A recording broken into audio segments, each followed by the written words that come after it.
ఇప్పుడు ప్రస్తుతం senior BRS నేత పొన్నాల లక్ష్మయ్య గారు మనతో పాటు ఉన్నారు. సార్ చెప్పండి, మీరు చాలా కాలం ఇరిగేషన్ మినిస్టర్గా పనిచేశారు. ప్రస్తుతం ఉన్న ప్రభుత్వం ప్రాజెక్టులపై ఎలా పనిచేస్తుందని మీరు అనుకుంటున్నారు?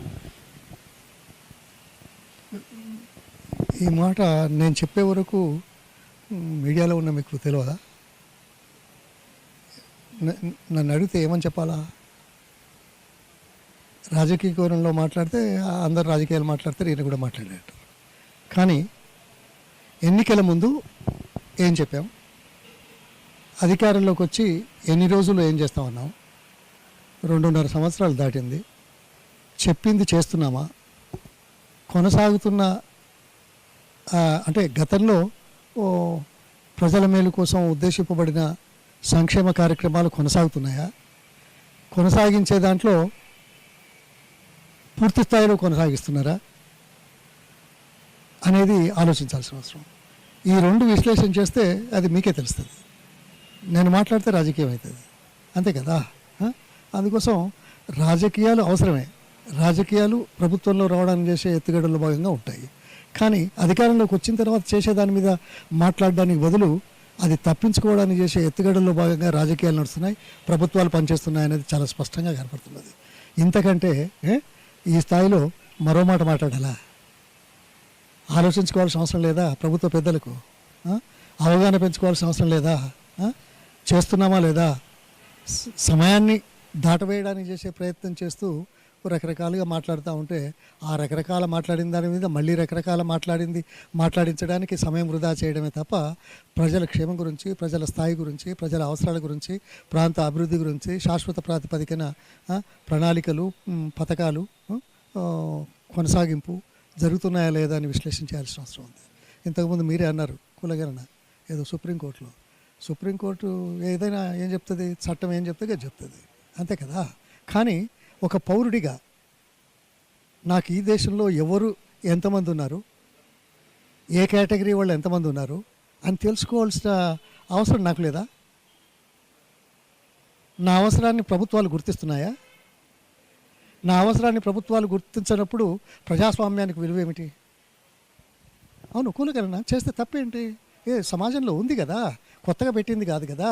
ఉన్నది కూడా తెలుసుకోవడానికి కూడా ఇదొక పెద్ద ఇదా?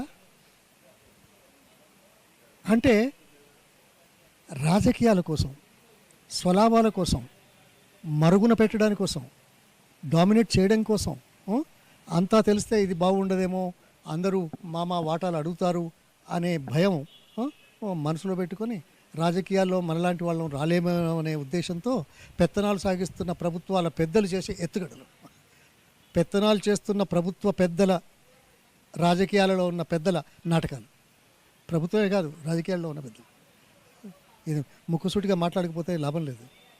ఇది తప్పనిసరిగా తీసుకోవాల్సిన అవసరం ఉంది. ఇక ఇప్పుడు ఇంకోటి సార్, చాలా కాలం మీరు మంత్రిగా పనిచేశారు, మీకు చాలా అనుభవం ఉంది, ముఖ్యంగా ఇరిగేషన్ మీద, ప్రాణహిత చేవల మీద కావచ్చు. తర్వాత ప్రస్తుతము ఉన్న ప్రభుత్వానికి లేదా ప్రభుత్వాన్ని లీడ్ చేసే ముఖ్యమంత్రికి అనుభవం లేవి స్పష్టంగా కనబడుతుందా? మీరేమంటారు? అనుభవం ఉన్నదా లేదా మీకు తెలుసుకోవాలి. నేను చెప్తే రాజకీయం అవుతుంది, అవునా కదా. కానీ ఏదో చాలా కాలం పనిచేసిన మంత్రి ఇరిగేషన్ ఒక్కటే దాని మీద మాట్లాడుతున్నాం. ప్రభుత్వాల మీద అవగాహన చేసుకున్న వాళ్ళు ప్రభుత్వాలు ఏం చేసేటి దాని మీద మాట్లాడతారు. ఒక ఇరిగేషనే కాదు, ఏదైనా ఆ అవగాహన కోసం రాజకీయాల్లోకి వచ్చినవని నేను. ప్రజల అవసరాలను ప్రభుత్వాల ద్వారా ముందుకు కదిలించడానికి చేసే ప్రయత్నాలు చేసే రాజకీయ కోణంలో వ్యక్తిగత లాభం కోసం కాకుండా ప్రజల కోసం, ప్రాంతం కోసం చేయడం కోసం రాజకీయాల్లోకి వచ్చిన భాగంగానే ఇప్పుడు రేవంత్ రెడ్డి క్యాబినెట్ ఎలా ఉంది? నేను అందుకే చెప్తున్నా. నేను అమెరికా దాకా వెళ్ళి నాసాలో పనిచేసి ఇండియాకు రాజకీయాల కోసం వచ్చినా రాలేదే. నాలాంటి వాడికి ఇలా అవకాశం వస్తే ఎలా పెరిగామో అలా పెరగడానికి గ్రామీణ ప్రాంతంలో చదువుకొని వాళ్ళు, ఇది డిప్రైవ్డ్ క్లాసెస్, అన్స్కిల్డ్, అన్ఎడ్యుకేటెడ్, అప్పుడు ఎంప్లాయ్మెంట్ గ్యారంటీ కూడా లేదు, అటువంటి వాళ్లకు ఉద్యోగాలు కల్పించడం కోసం పౌల్ట్రీ కోసం వచ్చిన మనిషినే. రాజకీయాలు కలిపితే ఇది ఇంకా బాగా చేయొచ్చని అలాగే పౌల్ట్రీ డైరీ చేసాం. అలాగే మీరు ఎప్పుడేదో ఇరిగేషన్ గురించి మాట్లాడుతూ ఇరిగేషన్ చేశాం కాబట్టి చెప్పడం కాదు. కానీ ఏమైనా అర్థం ఉందా? ఒకటే మాట, ఇప్పటి వరకు మంత్రులు, ముఖ్యమంత్రి మేము పంటలు బాగా పండిస్తున్నాం, 2.5 సంవత్సరాల్లో పంట పండింది, ఒడ్లు పండాయి, అది ధాన్యం ఎక్కడుంది, రైతులు ఏమంటున్నారు, అదంతా మనం చూస్తున్నాం, అది వేరే విషయం. కానీ నేను ఒకటే ప్రశ్న, ఈ 2.5 సంవత్సరాలలో మీరు ఏ కార్యక్రమం ప్రారంభిస్తే, ఏ కార్యక్రమానికి ఊతమిస్తే ఈ పంట ఎక్కువ పండిందో చెప్తారా? ఇప్పుడు 3వ తరగతి చదివినా 4వ తరగతి చదువుతాడు. 4వ తరగతి చదువుతున్నప్పుడు నేను అధికారంలో ఉంటే నేనే 4 చదివిస్తున్నా అంటే కరెక్ట్ అయిందా? బీఆర్ఎస్ చేసిన డెవలప్మెంట్ వల్లనే ఈరోజు ధాన్యం ఎక్కువ పండింది అంటారా మీ ఉద్దేశం? ఇక ఇక్కడే మీరు మాట్లాడేది, ఇది ప్రక్రియ నిరంతరం కొనసాగుతుంది. కొంత ఎక్కువ చేస్తారు, కొంత తక్కువ చేస్తారు. కొంత ప్రజల్లో చైతన్యం వస్తుంది, వాతావరణ మార్పులు వస్తాయి, తర్వాత ఈ ఇన్ఫ్రాస్ట్రక్చర్ పెరుగుతుంది. పెరిగినప్పుడు ఎట్లా పెరుగుతుంది? అందుకే కేసీఆర్ గారు ముఖ్యమంత్రిగా ఉన్నప్పుడు ఇది చెరువుల పునరుద్ధరణ కానీ, లేకపోతే కరెంటు విషయంలో కానీ, అట్లాగే ఇరిగేషన్ ప్రాజెక్టుల విషయంలో కొనసాగింపు కానీ, టన్నులు తక్కువ కావచ్చు, ఈసారి ఇంకో 2,000 టన్నులు పెరిగిండొచ్చు. ఈ 2,000 టన్నులు పెరగడానికి నువ్వేం చేసినావు? 3వ తరగతి చదువుతాడు, 4వ తరగతి చదువుతాడు, అంతేనా? ఇక ఇది అట్లా అయితే. అట్లాగే ప్రాణహిత చేపల మీద చాలా మాట్లాడుతున్నారు, ఎవరెవరో పోయి చూస్తున్నారు, సమీక్షా సమావేశాలు పెడుతున్నారు. ఏదో మహారాష్ట్ర ముఖ్యమంత్రికి లేఖ రాస్తాను, మాట్లాడతాను, అవసరమైతే ఏది అవసరమైతే కాదు, ఎవరు మోడీ గారితో చెప్పిస్తాను. చరిత్ర తెలిసిన వాళ్ళు, వాస్తవాలు తెలుసుకున్న వాళ్ళు, గతంలో ఏం జరిగింది అని తెలుసుకునే జిజ్ఞాస లేదని కాకుండా ఉండి కూడా చెయ్యకుండా మళ్ళీ కొత్తగా ఏదో నాటకం మొదలు పెడితే ఎట్లాగా? 2014 కంటే ముందు మహారాష్ట్రతో మాట్లాడాం. కిరణ్ కుమార్ రెడ్డి ముఖ్యమంత్రిగా ఉన్నప్పుడు ఒక కమిటీ వేశాం, వాళ్ళు ఒప్పుకోలేదు. అప్పుడు ప్రధానమంత్రితోటి మహారాష్ట్ర ముఖ్యమంత్రి కాంగ్రెస్ అయినా, ప్రధానమంత్రి కాంగ్రెస్ అయినా వాళ్ళు ఒప్పుకోలేదు. అంటే కేంద్రంలో కాంగ్రెస్ గవర్నమెంట్, మహారాష్ట్రలో కాంగ్రెస్ గవర్నమెంట్ ఉండి కూడా ఒప్పుకోలేదు. ఇది వాస్తవం, ఒప్పుకోవాలి. ఎందుకంటే స్థానిక విషయాలు మీద రాజకీయాలు జరుగుతాయి కాబట్టి. అందుకే కదా రీజనల్ పార్టీస్ ఎక్కువ వచ్చేది స్థానిక విషయాల మీద. అయితే కేసీఆర్ గారు కూడా 2015 ఫిబ్రవరి 17 ఆయన పుట్టినరోజు సందర్భంగా విద్యాసాగర్ రావు, ఇది బీజేపీ గవర్నర్, ఆయన దగ్గర గవర్నర్ ఇంట్లో కూర్చొని మహారాష్ట్ర ముఖ్యమంత్రి ఫడ్నవీస్ ఆయన పేరుంది, ఆయన పిలిచారు. నేను అపోజిషన్లో ఉండగా నేనే వద్దన్నాను, నేను ముఖ్యమంత్రి అయ్యి ఉండి నేను చేస్తే నాకు బాగుంటుందా, ఇది మేము ఒప్పుకోమని ఆయన చాలా క్లియర్ అయిపోయాడు. ఎవరు? కేంద్రంలో మోడీ ఉంటాడు, మహారాష్ట్రలో మహారాష్ట్ర ముఖ్యమంత్రి బీజేపీ ఉంటుంది.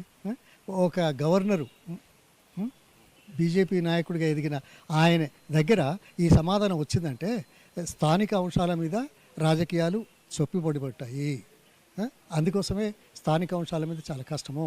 కానీ ఇంత చేసినా ఆదిలాబాద్కు నీళ్లు రావడానికి చేసే ప్రయత్నంలో కేసీఆర్ గారు వేరే రకంగా ఆలోచించి ఈయన విషయం తెలియదా, ఎవరో మంత్రులు పోతారట, ఎవరో ఆ మంత్రి నీళ్ళ మంత్రి 4 సార్లు మాట్లాడతాడు, రేవంత్ రెడ్డి మొట్టమొదటిసారిగా ఏదో కనుక్కున్నట్టు ముఖ్యమంత్రికి లెటర్ రాస్తా అని. ముఖ్యమంత్రికి లెటర్ రాయడం కూడా ఒక పనా? ఈ మాత్రం ఇది గతంలో ఎవరు చేయలేదా? లెటర్ రాస్తేనే గొప్పనా? లెటర్ రాస్తే అవుతుందా?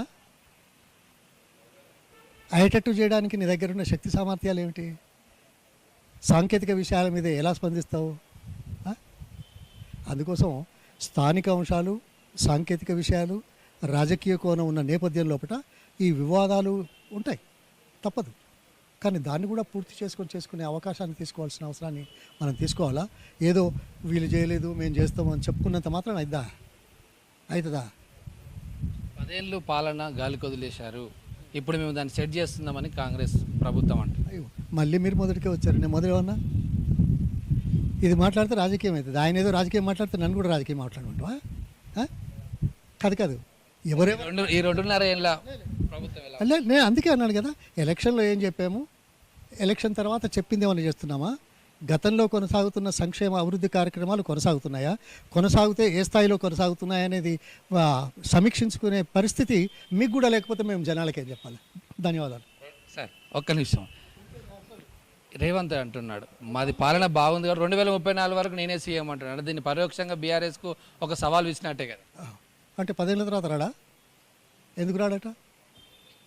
ఆయన అడిగిరా, నేను చెప్తా. ఎవరైనా నేనే ఉండాలనుకుంటారు కాంగ్రెస్లో సాధ్యం సాధ్యం కాదు. సాధ్యం అవునా కాదా అనేది కాదు. మొదలు 10 ఏళ్ళ తర్వాత ఎందుకు రాడు అడుగు. ఇప్పుడు చాలా చేస్తున్నాడు కదా, 10 ఏళ్ళ దాకా బాగా చేస్తాడు కదా. ఢిల్లీకి పోతాడేమో. అరే ఆగవయ్యా, నువ్వు మళ్ళా నువ్వు ఆయన అడుగుమంటే నువ్వు అడగకుండా మళ్ళీ నీ ముచ్చట చెప్తున్నావు. 10 ఏళ్ళ తర్వాత కాంగ్రెస్ గవర్నమెంట్ ఉండదని చెప్పినట్టే కదా. అదే ఎందుకు రాదో అడుగు, దానికి సమాధానం వస్తుంది. రైట్. ఇది మొత్తం మీద కాంగ్రెస్ ప్రభుత్వం అవగాహన లేమితో కేవలం రివ్యూలకే పరిమితమైంది ఈ ప్రభుత్వం అని పొన్నాల లక్ష్మయ్య ఆరోపిస్తున్నారు. కెమెరామెన్ సూర్యతో రాజ్ కుమార్, 9+ న్యూస్, హైదరాబాద్.